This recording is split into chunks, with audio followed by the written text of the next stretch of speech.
All right, wrapping up the top line with the captain. Whew. So not needing to say, but we will anyways.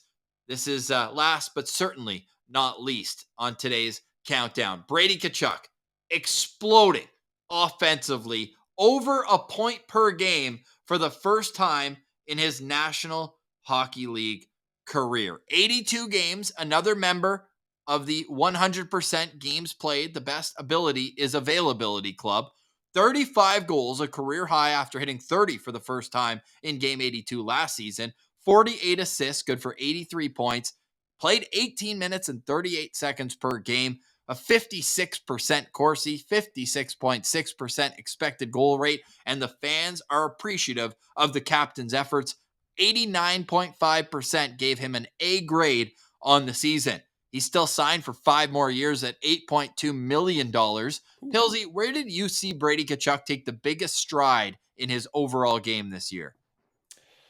It's tough to say because Brady is just such a consistent player that there's not one thing that I would say, like Tim Stützle, we had many things where we're like, this year he improved on this, and this.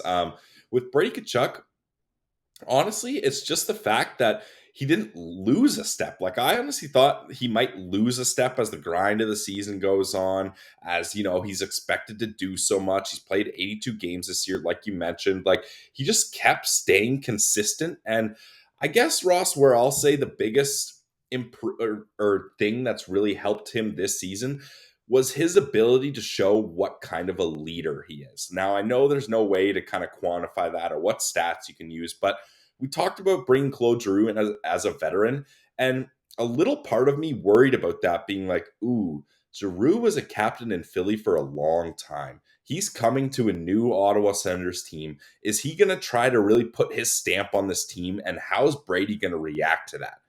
That didn't happen at all. We saw Claude Giroux say in media scrums that, hey, this kid gets it. Like, this kid knows how to run a locker room at a young age. And, like, I'll fall in line with Brady if need be. Sure, I have more experience, but I respect what he does and I respect the culture he's built here. And there's no better way. I said there's no quantitative way to kind of show that. Screw numbers. If anything shows you're a leader, how about going up to the division rivals bench in 2 games where you're fighting for the playoff spot before the trade deadline and challenging not one superstar guy, not the toughest guy on the team, not a guy that you have a beef with, but challenging the entire bench? Who wants it? Who effing wants it? Like, this guy just showed at any given moment, he's willing to back up what he brings on the ice, and he's willing to accept any challenge that's put his way. So, from that point, Ross, my answer is where Brady showed the biggest improvement is his ability to lead this team. And then the next night, he scores in front of the net, flexes on Jake Wallman as well. Yeah, there's a ton of leadership aspects with Brady Tkachuk. We know that off the ice, like what this guy does behind the scenes with the Boys and Girls Club, but also like Matty Gosens, our guy, what he did for his daughter who wrote a handwritten message for him. We had Matty on to discuss. Like, Brady went out of his way, brought her down, gave the jersey, gave the stick, had a conversation. These mean so much to those kids, and he's always interacting with fans, and it's just awesome to have him as the captain of this team. One area that I think we could clean up for next year, not to jump too far ahead because there's more to fawn over when it comes to Brady Tkachuk's season. You mentioned it. Leading is one thing, but he is too good to be fighting the scrubs Yep. that he fought. Now, I get why they're challenging him. Why wouldn't they take him off for 5 minutes? I mean, they're taking a beating. I don't think Brady's lost many fights, but Brady actually had we heard over and over DJ being like, I want Brady to fight less. 8 fights this year, according to hockeyfights.com, is the most he's had in a single season. So he fought more than ever. And in years past, he fought, in the Canadian division, he was fighting Blake Wheeler one night. He was fighting Shea Weber the next night. And you can live with those. He doesn't need to be fighting Jared Tenorti or Mark Stahl or Ryan Strome. I don't know how that one even happened. But he doesn't need to be giving these people, Mark Friedman, who's up and down on waivers. Like, you don't need to be giving these guys the time of day. So Yeah. I think he next season should just, I don't know if it's a better job or just try to avoid letting himself get where it's like, okay, this guy's bothering me, I'll just beat him up. Yeah, it's great, but like, buddy, we need you on the ice. Like, we need you on the ice now. So hopefully that can come around. Like, I don't mind. There were a few spirited fights, and this show, we love a good hockey fight. I'm not yelling that he's getting in fights. It's just, if you're gonna do it, do more like you did taking Evander Kane off as the other guy, as they had Or that Jacob Trouba center ice. Oof. Matt Dumba, he fought it early on in the season. Like, those ones I'm all good with. And the odd one otherwise is all good. But half of your fight shouldn't be against scrubs who are blessed to take you off the ice with them. Yeah, and Ross, not only the time you're off the ice, but also injury concerns. Like we saw Brady, his hand was not 100%. And there was even times where, wait, or am I getting my seasons mixed up? That was the last season. But still, my point stands. Like there's times where he had to fight with one hand because he's like, my other hand's busted up I remember that. from caving in other guys' faces here. Like, what do you want me to do?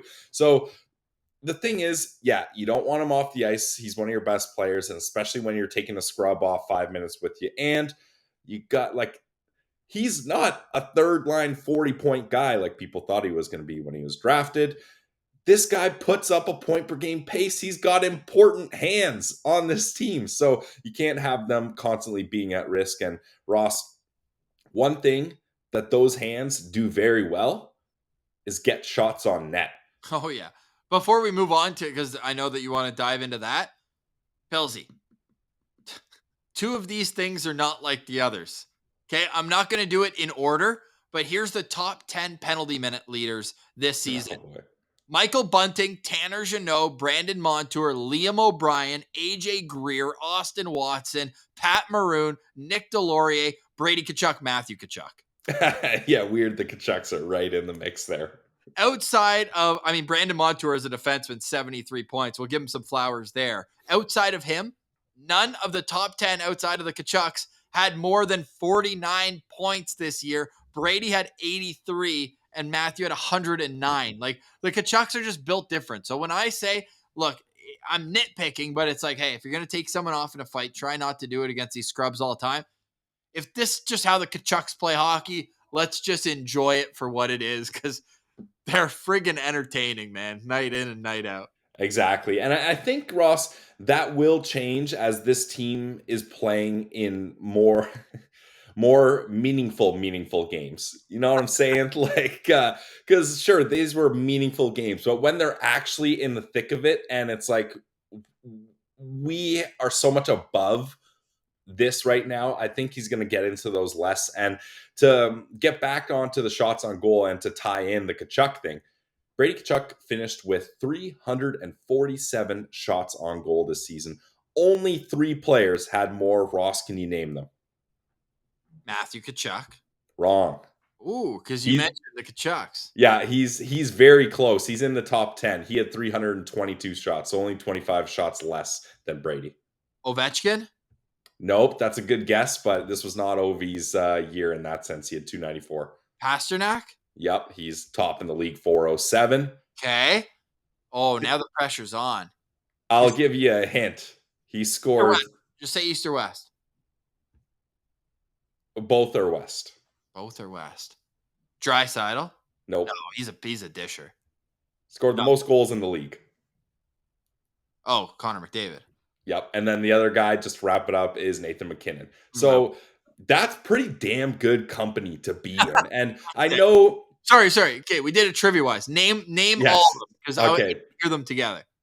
David Pasternak, Nathan McKinnon, Connor McDavid, and Brady Tkachuk. Those are the top 4 in shots. And I know before you even say it, every non-Sens fan that's hopping in right away to get at me, oh, well, a lot of those shots are wasted shots. They're just quick rebounds that he's getting that aren't going to go in. He's just jamming them in pads. Yeah, I get it. But the reason that this is so important is not necessarily on the quality of shots, but what it does in keeping possession and creating chaos. Like when Brady's down there just banging away at rebounds, it's tiring down those defenders, those penalty killers. It's making things difficult on goalies with traffic in front and things like that. So, sure, the shooting percentage is barely above 10%, but what Brady does is so much more than having a high shooting percentage. And that's where he becomes such an effective player because he gets under team skins. And I can't wait. We get to see Matthew Tkachuk in the playoffs. I can't wait to see how Brady Tkachuk performs in the playoffs. Oh No boy. surprise, Brady Tkachuk led all Ottawa Senators with 6 game-winning goals this season, tied for 22nd in the National Hockey League in that standpoint. He was actually tied atop his team as well with a couple of guys you might have heard of, Claude Giroux and Alex DeBrincat, all with 6 game-winning goals this season. What's next for Brady Tkachuk? Like, is this around his ceiling, do you think? An 80 to 90 point player? Not that there's anything wrong with that, but a part of me just sees how Matthew takes off better and better every year, and he's 2 years older than Brady. And each time you think Brady kind of notches up, next thing you know, Matthew does. And we know there's that internal family competition. I don't think he hits 100 next year like I do with Timmy, but I think in 2, 3 years, we could be looking at a 100-point player. That would be insane when, especially like going back and thinking about what the online community thought about Brady Tkachuk in his draft year. If we could tell them this guy is approaching the 100-point mark and at least right now is a game point per game guy, man. Oh, I don't know about 100, Ross, but I think Brady Tkachuk is going to be consistently between 75 and 90 points. Like that's it's going to be his zone right there, and he's going to be doing that for the next, at the very least, throughout the rest of his contract. And 300 shots and 100 penalty minutes. Yeah, and like a ton of hits as well. Like, oh, Where was he in hits this season among National Hockey League players? He uh, has I has just had it. It wasn't as impressive as I was hoping, so I didn't tie it in here. But oh, hits, he you're is right. top. He's top 10. He's top 10, which is still really good with 242. But the Close. leader was Luke Shen with 318, so a far cry away from But if we spin zone this a little bit just to make him look better, among forwards, he is eighth. I guess a lot of them are. it. Good try. I don't even know who Jack McBain is, but apparently had 304 hits this year. Yeah, couldn't say I know that guy either. Actually, come to think of it. Plays for Arizona, so your guess is as good as mine. I saw him live this year, and I still don't know. He Yeah, played all 82, so I saw him live. Did not notice him.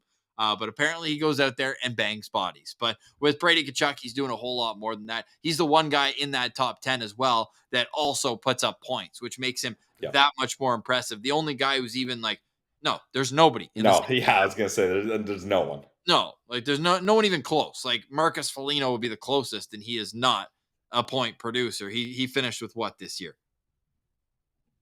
Actually, I'm curious. 21 points. Okay, yeah, Yeah, not even close. That's actually brutal for him. He had 23 goals last year, 21 points. Neither here. like Ross. Really, the only comparable is like a guy like Ovi, and I'm not saying they're. I'm not saying that they're similar players, but just the way that they're like high point producers, and still they're a threat to be out there laying anybody out at any given moment. So like it's wild what this kid has been able to do. And again, Ross, I'll just emphasize, I think his leadership ability trumps all of these stats that we fawned over. I think that is the key to everything. And the reason why getting him at fourth overall was right up there with Timmy and Timmy's contract, the greatest moves in this franchise's history. Where do you think Brady Tkachuk ranks among Ottawa Senators in franchise history in goals and points? Let's do goals. I think it might surprise you. He's top 10. He's number 10. Yeah, okay. I was gonna say he's right there. He's right there. He's one goal behind Eric Carlson. And obviously different positions. Yes, yes, yes. In almost 300 less games. Yeah, wow. So if he gets, let's conservatively say he scores 30 next year, okay? 30. Yeah, I think that's that's conservative, conservative. right? Yes, yes. He'll be 7th in franchise history, closing in on Mike Fisher for number 6. Huge. You're looking at a guy, and I'm going somewhere with this. He's 10th in goals and 13th in points in franchise history. He's already that high. He's got one more point than Kyle Turris in 68 less games. And let's remember, he started out like a week after his 19th birthday in the NHL. But where I'm going with this isn't as fun. This is going into his 6th NHL season. You heard how Keith Tkachuk spoke about the Florida Panthers being soft. The clock starts ticking on Brady Tkachuk's contentment if Ottawa fails to meet expectations next year. No? I mean, it has to at some point. The only reason I would say no, Ross, is because now they're at a point where the pieces are in place. Like if they were still none of these guys are locked up, the roster's changing all over the place. The draft capital that you spent so much time building up wasn't panning out, then maybe. And because I think Brady, he has guys working in spots everywhere. Like I just feel like he's got his guys lined up, and I really think he believes that this team can do it. And even if they don't have success, which I think they will have success, but even if it takes a little longer, I still think he's going to believe in what's going on here because he's the conductor of this train. Like he is leading everyone here. So I think what you're saying has some truth, but since the Ottawa Senators have put themselves in position where the key guys are all locked up, I think he's going to have a lot more patience. Congratulations are in order for Brady Tkachuk as well, getting married this summer, and starting next season, he's going to be a very rich man. Okay, his cap Oh hit is yeah. 2.2. It has been, but the first year he made $4 million. This past year he made 6.5. For the next 3 straight, he is deservedly making 10.5 million per season. So now the Kachuk train is rolling on here. Yeah, those paychecks are gonna look nice. Like going from 6.5 to 10.5. Sheesh. Well, that's pretty much Thomas Chabot made 4 with like lockout protection this past year. Now he's jumping up to 10 as well. It's gonna be the 10 milli crew soon on the plane in that A table for the Yeah, pop. that card game, the stakes just got boosted. Yeah, The minimum buy-in, oh boy. no doubt. So Brady Tkachuk, the captain, the leader of this team, and wraps up the top line recap season in review.